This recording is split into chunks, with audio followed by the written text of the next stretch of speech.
Hello friend, नमस्कार, सत श्री अकाल, बढ़िया होंगे। आपके हालचाल। मेरा नाम प्रशांत है, you are enjoying mega mind Prashant. तो दोस्तों, इंडियन गवर्नमेंट की तरफ से एक तड़कती भड़कती न्यूज सामने आ रही है जिसमें ये पता चल रहा है कि इंडिया में 25 ओटीटी प्लेटफॉर्म्स बैन कर दिए गए हैं। चिंता करने की जरूरत नहीं है भाई, इसमें नेटफ्लिक्स, अमेजॉन प्राइम जैसे ओटीटीज बिल्कुल शामिल नहीं है। इनमें ओटीटी प्लेटफॉर्म्स शामिल है जैसे हुलू, ऑल्ट, देसी फ्लिक्स, ऐसे प्लेटफॉर्म्स जो 25 ओटीटी प्लेटफॉर्म्स है जो इंडिया में पूरी तरीके से बैन कर दिए हैं और इनका कंटेंट अब आप इंडिया में लीगल तरीके से आप कभी नहीं एक्सेस कर पाओगे।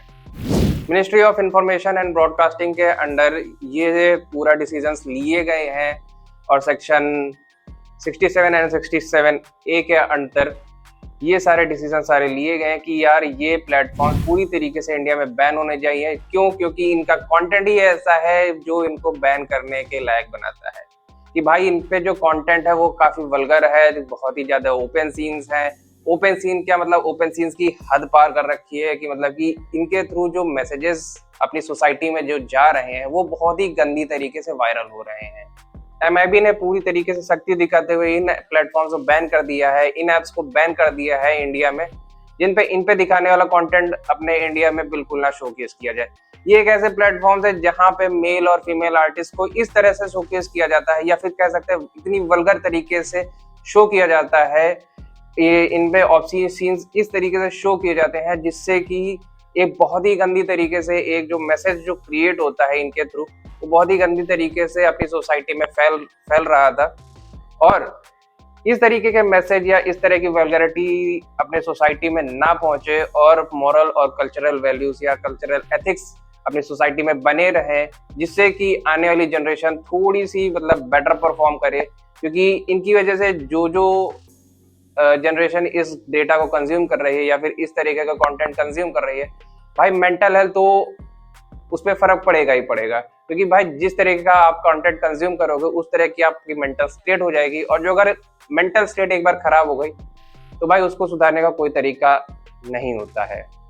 इसी चीज को देखते हुए भाई इंडियन गवर्नमेंट ने इन 25 एप्स को पूरी तरीके से बैन कर दिया है, जिससे कि आने वाली जनरेशन या जो अभी भी जनरेशन है इस तरह का कंटेंट बिल्कुल कंज्यूम ना कर पाए और उनकी मेंटल स्टेट सही रहे, जिससे वो अपनी मेंटल स्टेट से प्रोडक्टिव काम कर पाए, ना कि किसी भी तरीके का डिस्ट्रक्टिव काम कर पाए। अब इस डिसीजन पे कुछ लोग ये भी कह सकते हैं कि नेटफ्लिक्स और अमेजॉन प्राइम जैसे प्लेटफॉर्म्स पे भी तो भाई सीन्स दिखाए जाते हैं, कुछ वल्गर सीन्स होते हैं, ओपन सीन्स होते हैं, लेकिन यार वहाँ पे प्रॉपर गाइडलाइंस भी होती है। यहाँ तक ये भी लिखा होता है कि एज रिस्ट्रिक्टेड कंटेंट है, एज बैरियर दे रखे होते हैं, और भाई वहाँ पे कंटेंट होता है। ये नहीं कि सारे कंटेंट एक ही जैसे होते हैं। हर तरीके का जो वेब सीरीज या वीडियोस या फिर मूवीज जो पड़ी होती है वहाँ पे वो हर कैटेगराइज्ड होती हैं। लेकिन ये एप्स ऐसे थे या ये प्लेटफॉर्म्स ऐसे थे जहाँ पे सिर्फ एक ही तरह का कंटेंट था, वो था सिर्फ और सिर्फ वल्गैरिटी। आई होप कि वीडियो इन्फॉर्मेशन आपको अच्छी लगी हो। वीडियो इन्फॉर्मेशन अच्छी लगी हो तो वीडियो लाइक कीजिएगा, चैनल सब्सक्राइब कीजिएगा, कमेंट सेक्शन भर के जाइएगा। मेरे साथ इंस्टा से जुड़ सकते हो, लिंक डिस्क्रिप्शन में, जल्दी से जाके चेकआउट करो। फिलहाल के लिए इतना ही, मिलते हैं किसी नए वीडियो में नए इन्फॉर्मेशन के साथ। तब तक के लिए लव यू गाइस, बाय।